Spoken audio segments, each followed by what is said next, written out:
ময়দার মধ্যে পাকা আম দিয়ে যে এত সুন্দর রেসিপি তৈরি করা যায় তা কিন্তু ভিডিওটা কেউ না দেখলে বিশ্বাসই করবে না।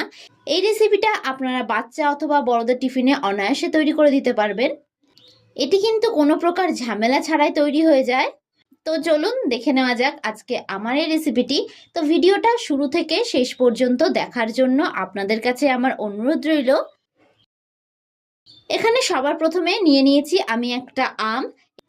আমি এখানে রেসিপিটা একটা আম দিয়ে তৈরি করে দেখাচ্ছি, তবে কিন্তু আপনারা চাইলে পরিমাণটা বাড়িয়েও নিতে পারেন। এবার একটা ছুরির সাহায্যে আমি আমটাকে ঠিক এইরকম ভাবে একটু কেটে নেব। এইরকম ভাবে আমটা কেটে নিলে কিন্তু আমের থেকে খুব সহজেই পাল্পটা বেরিয়ে যাবে। আমি এই পদ্ধতিতে করে নিচ্ছি, আপনাদের যেই পদ্ধতিটা সুবিধা মনে হবে আপনারা সেই পদ্ধতিতেই করে নেবেন কাজটি। এবার আমি এই সমস্ত আমের টুকরোগুলোকে মিক্সিং জারের মধ্যে দিয়ে দিয়েছি। এবার মিক্সিং জারের ঢাকনা বন্ধ করে এটার আমি একটা স্মুথ পেস্ট তৈরি করে নেব। একটু খেয়াল রাখবেন যাতে এর মধ্যে কোনো ডেলা অংশ না থাকে। তো দেখুন এইরকম একটা স্মুথ পেস্ট কিন্তু আমি তৈরি করে নিয়েছি। এবার সবার প্রথমে আমি এখানে একটা মিক্সিং বোল নিয়ে নিয়েছি। এই মিক্সিং বোলের মধ্যে আমি দিয়ে দেব মেজারিং কাপের 1.5 কাপ পরিমাণে ময়দা। তবে কিন্তু আপনারা চাইলে রেসিপিটা আটা দিয়েও করতে পারেন। এবার আমি এর মধ্যে দিয়ে দেব আমের পাল্পটা। পুরো পাল্পটা আমি দেব না, সামান্য একটু পাল্প আমি রেখে দিলাম। এবার আমি এর মধ্যে দিয়ে দিচ্ছি টেস্ট অনুযায়ী নুন। নুন দেওয়াতে কিন্তু টেস্টটা খুব ভালো ব্যালেন্স হবে। এবার দিয়ে দিচ্ছি 2 টেবিল স্পুন মতন চিনি। এবার একটা হ্যান্ড মিটারের সাহায্যে এই সমস্ত উপকরণগুলোকে কিন্তু খুব ভালোভাবে আমি একটু মিশিয়ে নেব।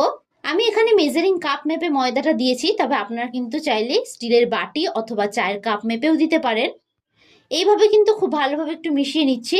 তো এখানে আমার একটু জলের প্রয়োজন আছে, তো আমি সামান্য সামান্য জল দিয়ে কিন্তু এই ব্যাটারটাকে একটু গুলে নেব। আমি এখানে জল দিয়ে ব্যাটারটা গুলছি, তবে আপনারা কিন্তু চাইলে জলের পরিবর্তে লিকুইড দুধ দিয়েও গুলতে পারেন। তো দেখুন এইভাবে কিন্তু খুব ভালোভাবে আমি একটু গুলে নেব। নমস্কার বন্ধুরা, রনিতাস ফুড প্লেসে আবারও একবার সকল বন্ধুকে আমি স্বাগত জানাই। আমার ভিডিওটা যদি আপনাদের কাছে ভালো লেগে থাকে তাহলে অবশ্যই একটা লাইক করবেন। আর যারা যারা আমার চ্যানেলের নতুন বন্ধু তারা অবশ্যই আমার চ্যানেলটি সাবস্ক্রাইব করে দেবেন। আমার ভিডিওর আপডেট সবার আগে পেতে পাশে থাকা বেল আইকনটা ক্লিক করতে ভুলবেন না। আর যারা যারা ফেসবুক থেকে দেখছেন তারা রনিতাস ফুড প্লেস পেজটিকে ফলো করে দেবেন। তো এইভাবে খুব ভালোভাবে একটু গুলে নিতে হবে। একেবারে জল দিয়ে গুলবেন না, তাহলে কিন্তু ব্যাটারটা পাতলা হয়ে যেতে পারে। আমি আপনাদেরকে দেখিয়ে দিচ্ছি ঘনত্বটা। ঠিক এই রকম ঘনত্বের কিন্তু ব্যাটারটাকে গুলে নিতে হবে। ব্যাটারটা কিন্তু আপনারা দেখে বুঝতেই পারছেন যে খুব বেশি পাতলা হয়নি, আবার খুব বেশি ঘন হয়নি। এইরকম ভাবে ব্যাটারটা গুলে নিলে রেসিপিটা তৈরি করতে কিন্তু খুবই সুবিধা হবে। তো ব্যাটারটা আমাদের গোলা হয়ে গেছে। তো অন্যদিকে আমি একটা ফ্রাইং প্যান বসিয়ে দিয়েছি।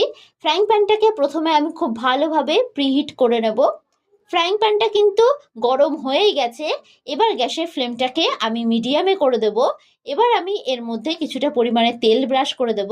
আমি কাজটা একটা ব্রাশের সাহায্যে করছি, তবে আপনাদের হাতের কাছে যদি ব্রাশ না থাকে তবে সেক্ষেত্রে আপনারা একটা কাগজ বা কাপড় দিয়েও প্যানের চারিদিকে তেলটা মাখিয়ে নিতে পারবেন। এবার আমি এর মধ্যে যে আগে থেকে ব্যাটারটা গুলে রেখেছিলাম সেই ব্যাটারটা 1 হাতা পরিমাণে দিয়ে দেব। 1 হাতা ব্যাটার দিয়ে আমি হাতার পেছন থেকে এইভাবে চারিদিকে একটু ছড়িয়ে দেব। তো দেখুন খুব সহজেই কিন্তু ব্যাটারটা চারিদিকে ছড়িয়ে যাচ্ছে। এই অবস্থায় কিন্তু গ্যাসের ফ্লেমটাকে আমি একদমই মিডিয়ামে রেখেছি। এবার উপরটা টেনে আসা পর্যন্ত আমি একটু অপেক্ষা করব। তো দেখুন উপরটা কিন্তু টেনেই এসেছে। এবার আমি এর উপর থেকে আরো একটু পরিমাণে তেল ব্রাশ করে দিলাম। এবার একটা স্প্যাচুলার সাহায্যে আমি এটাকে উল্টে দেব। এবার এপিট ওপিট করে কিন্তু খুব ভালোভাবে আমি একটু ভেজে নেব। দুপিটি এরকম চাপ দিয়ে দিয়ে ভাজবেন, তাহলে কিন্তু খুব সহজেই ভাজা হয়ে যাবে। এই রেসিপিটা কিন্তু খুবই কম তেলে হয়ে যায় আর বানানো কিন্তু খুবই সহজ। তো এটা আমার ভাজা হয়ে গেছে, তো এটাকে আমি অন্য একটি পাত্রে তুলে নেব। বাদবাকিগুলোকে কিন্তু ঠিক একই রকম ভাবে আমি তৈরি করে নেব।